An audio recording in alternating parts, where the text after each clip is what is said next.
Hello, welcome back to the product management course. This is the second chapter of the course, and here in this chapter we will talk about the product, their development, life cycle, and processes. Now, let's not waste any time and get to it. Here, this graph represents the usual life cycle of a product. This is the initial stage of the product life cycle when the product is conceptualized and comprises of research and development. Usually, all the information is hidden from the market and it's competitive to avoid any competition. The green line here is missing, which means no sales as the product is still under development. The red line shows no profit because of development is under process and hence investment is made during this phase. This is why the profit is shown as negative. Now, this is the introduction phase where the company launches its product in the market and starts selling it. This is the stage when the product is available to customers. The green line, it moves slowly as the product just starts selling in the market.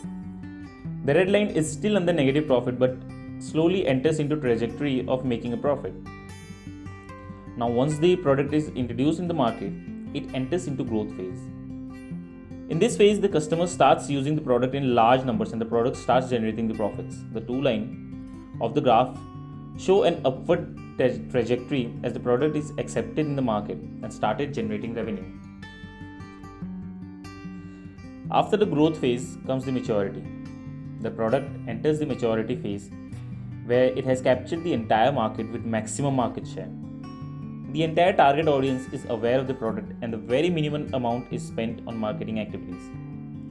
The sales here are rising and then falls as the sense of newness dies out, and so does the hype.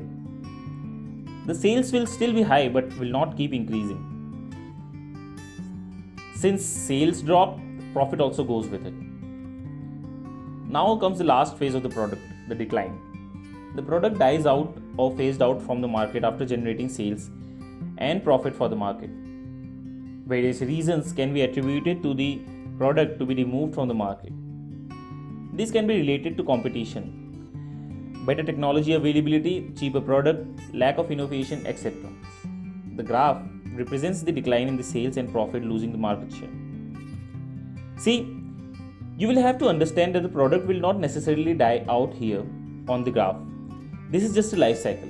New features and versions of the product arrive in to keep the brand alive, but ultimately, that particular version of the product, which was once the king of the market, will have to pass on the torch to its successors.